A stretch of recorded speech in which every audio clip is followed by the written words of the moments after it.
video, we unpack the data behind the headlines to see what's really driving the UK housing market. Using institutional level leading indicators, we can predict house prices 1, 3, 6 and 12 months forward looking. So if you're thinking about buying or selling, don't do a thing before watching this video.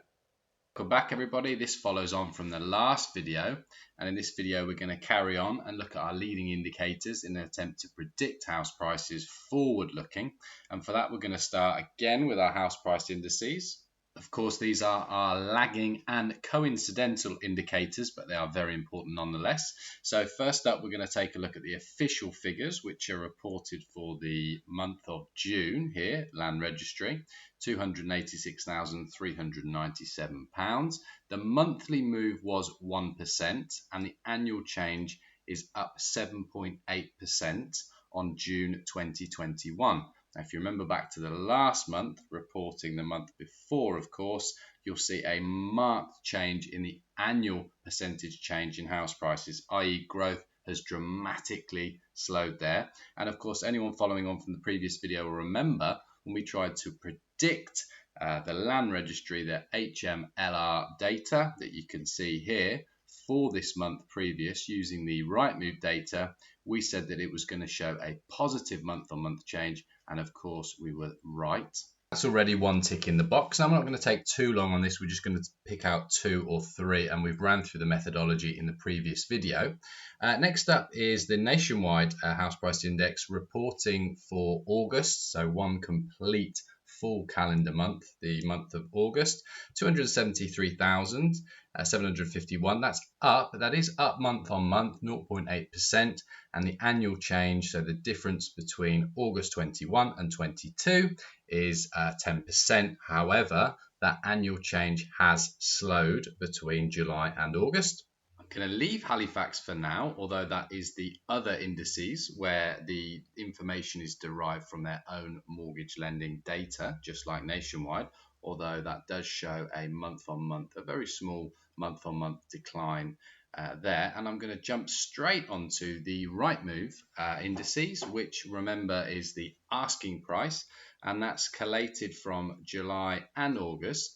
It's showing quite a large monthly decline, 1.3%. It is still showing annual percentage change of 8.2%.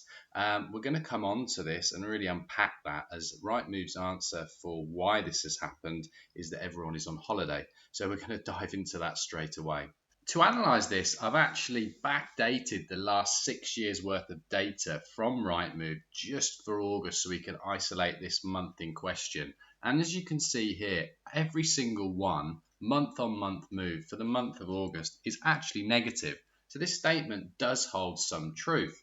And actually, if you speak to any agent, they will tell you that there is this lull while people are on holiday that happens between July and August, most summers where prices are affected. Now, we're not just going to take this at face value. What we can actually do is cross-reference this data, this Rightmove index, with the Land Registry index and isolate the month of August to see if this rings true, and we'll backdate it over several years. The boxes here are shown in turquoise, and as you can see from August 2021, the Land Registry data is positive, and obviously the Rightmove data is negative. We move on down 1 year previous to August 2020. We see that the Land Registry data here is positive and that the Rightmove data again is negative. So we keep scrolling back to years previous. We see negative, positive, negative, positive, and negative, positive. In fact, for the last 6 years, the August data has been negative for Rightmove, but positive for the Land Registry. Clearly, something seems to be amiss here, and I can offer up an explanation for why. You see, the Rightmove data is asking prices, whereas the Land Registry data, as we know, is sold prices. So what we can infer from this is that asking prices in the month of August generally take a hit, while sold prices are just about remaining positive on average over the last 6 years using this data that we can see here. Now, to apply this to anyone looking at buying or selling instantly almost anyone this month, we can infer that if you had a house for sale, a property for sale in August, you will have likely took a cut on the asking price. You would have had to reduce the asking price in order to obtain a sale. So what happens in September? We're done with August, that's old data. Would it be interesting to see if we pulled out the same data and isolated the month of September? Could that help anybody who's looking to buy or sell this month? It could do. Let's have a look. Now in this next tab along, I've pulled out the land registry data, which gives us the official figures, the average move across the UK. And I've pulled it out, instead of doing the last 6 years as we've done before, I've actually pulled out the last 20 years so we can really dive into the data. And this, I hope, is going to be really useful for anyone thinking about buying this month or possibly selling this month. Or you may already have a property for sale and you may already bought something and you're going through conveyancing. But I'm afraid September is a really mixed bag. We've 1, 2, 3, 4, 5, 6, 7, 8, 9, 10. It's a split. For the last 20 years, 10 of those years have shown a positive increase month on month in the month of September. And of those 20 years, 10 have shown a negative or a fall in house prices for the month of September. So what can we infer from this, if anything? Well, buyers, there's a 50% chance that you may well get a reduction on a property you want to buy when compared to August. And sellers, there's a 50% likelihood that you're going to have to slightly discount your property value. So let's just say you don't sell your property in September and you don't buy a property in September. What does the October data show us, if anything? Well, here we've done the same thing as what we did before, but we've pulled out the October data from the land registry for the last 20 years. And you can see it's slightly more in favour of a decline in the October month. And if you speak to any agent, they'll confirm this. Typically, the narrative is once the kids have gone back to school in early September, prices do start to falter and possibly fall. And this is certainly confirmed here in the data. Anyone with a keen eye will notice that I've gone from the year 2000 up to 2019 and then stopped. That's purposefully, and it's to avoid any erroneous data from COVID onwards. Okay, we're going to leave our lagging and coincidental indicators there for now. That's for people who are looking at purchasing this month or selling this month and forward looking perhaps one more month into the month of October. Again, both buyers and sellers. We're going to move on to our first leading indicator, our mortgage approvals, and this is going to help anyone looking out 3, 6, 12 or even 24 months forward. So let's jump into that.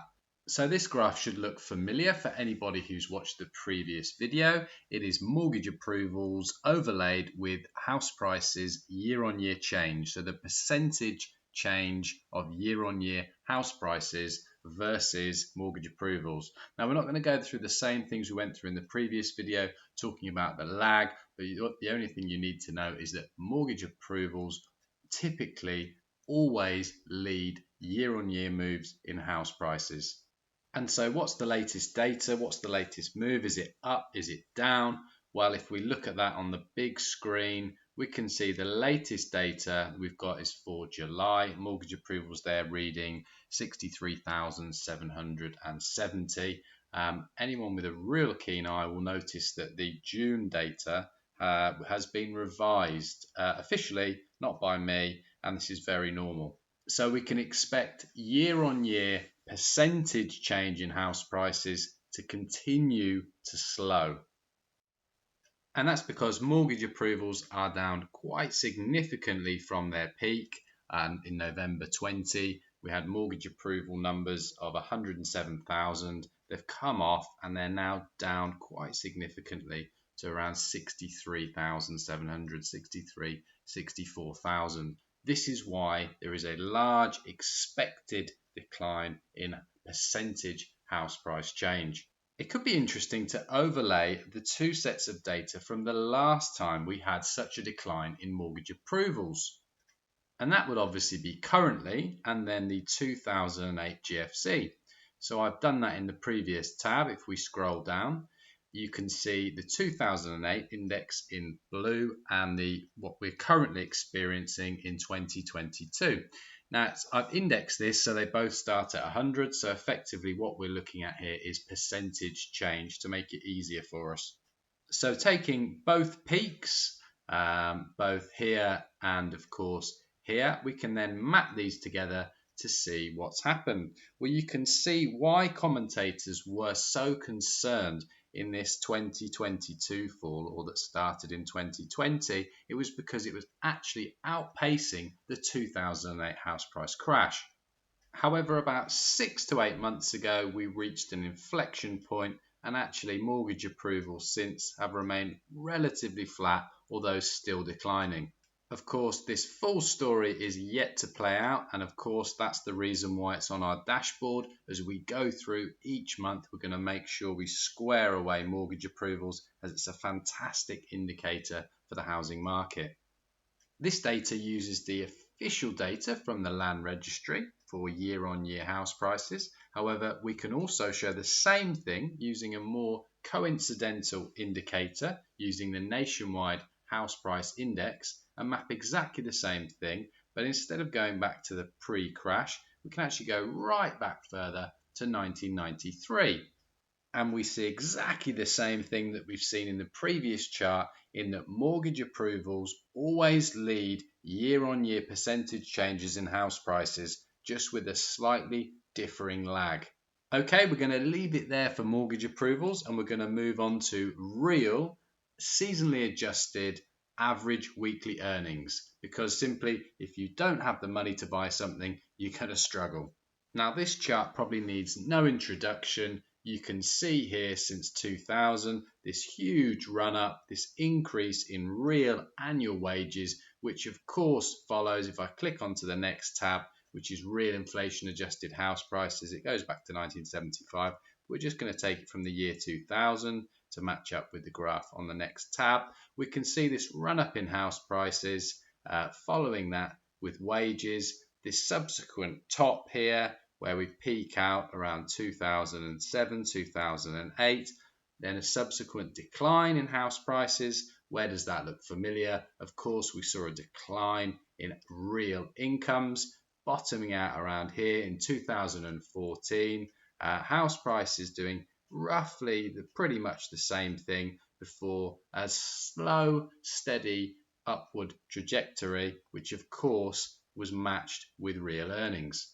So what's the latest data for the total seasonally adjusted real average weekly earnings? Well, they're slightly up on the previous month, but still significantly down from this high here, going from 2020 to 2021. So we're going to pose the same question we've posed throughout. Are falling real wages supportive of a growing housing market? And the answer is no.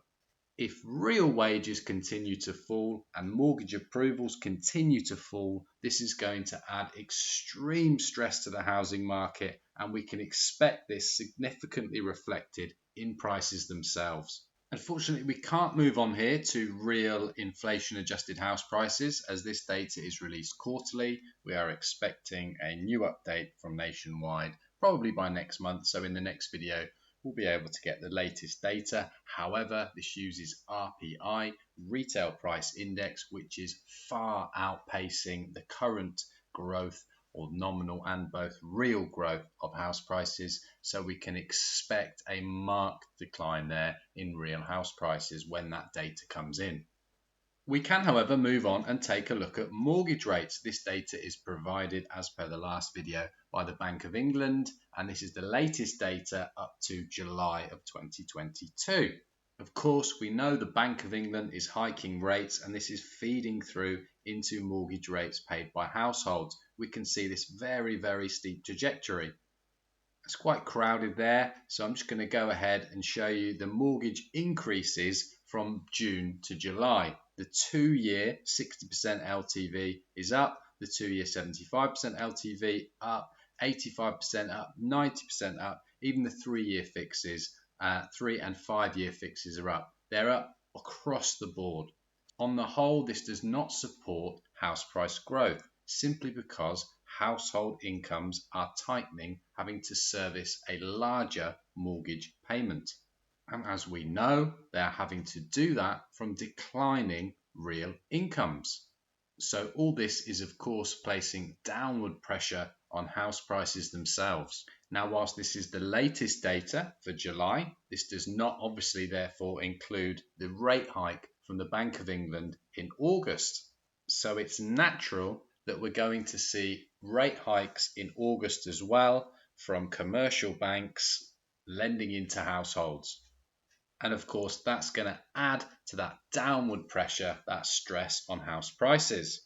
The next time the Bank of England MPC, the Monetary Policy Committee, meets is the middle of this month, the middle of September, and of course, further rate hikes are expected. This will then feed through into increased mortgage rates paid by households, again stressing house prices further. Everything we've seen so far has led to a forward prediction of further stresses in the housing market. But house prices, while growth has slowed, haven't crashed. Why? Well, as we found in the last video, what was underpinning the housing market was the supply-demand imbalance. So we should go ahead and check out the latest RICS data for supply and demand. So we're in the latest RICS report now, released in August and showing data for July. And we've got two headlines. New buyer inquiries continue to decline at a steady pace, and new instructions remain stagnant. And straight away, we should be thinking if new buyer inquiries, i.e. demand, continues to fall at a faster rate than new instructions, i.e. forward supply, this will be definitely reflected in house prices. As described in the previous video, this is the very thing we should be looking for, this supply-demand ratio changing and that affecting prices. Let's now scroll down and take a look at some graphs and data. So as previously stated, the national inquiries here, the new buyer inquiries, we stated that data above. This is it graphed out, so you can see it firmly in the negative. And just below that, national new vendor instructions for the last month, relatively flat. Now, it is worth noting, and RICS do state, that this report was taken before the Bank of England's latest 50 basis point rate hike. And the other point to note is, when disaggregated, all UK regions saw a dip in new buyer inquiries over the latest survey period. So this isn't localised. What we're seeing is this nationally across the UK. I'll leave the RICS market survey there and move on to our next leading indicator, which is the Consumer Sentiment Survey by GfK. We don't need to go into too much detail here like we did in the previous video. If you haven't watched the previous video, we go into the lag and of course how that feeds into house prices. It could be a good fundamental basis for you to go and watch. So what are we seeing this month? Well, we're seeing this bottoming out. Things certainly haven't improved, and you can see that the general state of the confidence across the UK is extremely dire, even lower than that of the 2008 GFC. So then to pose the same question, does very low, historically low consumer confidence inspire a housing market boom or bust? Well, you'd have to say the latter and say that consumers tightening their belts, not feeling fantastic about the general economic situation, forward looking over the last 12 months, are probably going to increase savings and put off large purchases. Of course, one of the big factors pushing that forward is going to be energy. Prices have increased dramatically. This is putting increasing strain on household budgets, and as we've stated before, this is all coming from lower average real wages. One of the last things on the list then is to talk about inflation and market expectations for inflation in the UK. This is easy to find and freely available. You just go to the Bank of England website where they publish a list of graphs. The UK instantaneous implied inflation forward curve is going to be what we're looking at today briefly, and it's of course the same curve that we examined last month. So what's new? Well, we can see here the short end of the curve, market expectations for inflation to level off around slightly above 3% is going to take roughly 2.5 years. There's arguably been very little change in the curve as well, meaning that when the MPC meets at the middle of this month, provided everything is the same, we could well see another 50 basis point hike, a 0.5% increase in bank rate. So just how important is this curve? Well, the Bank of England themselves, during the meeting after the minutes, when they announced the 50 basis point hike, they said themselves, and I quote, "We condition from this curve," meaning they are looking at market expectations, i.e. this curve, for inflation in the UK, and this is one of many parts to policy setting. We also had some forward guidance from the Bank of England in the last meeting, where they stated that they fully expect the UK to be in a recession in Q4 of this year, Q4 of 2022. Now, unfortunately, the BOE does have a rather strong track record of calling their own predictions and getting them wrong. We've seen that 3 or 4 times throughout just this year when they've tried to say where they think inflation will peak out.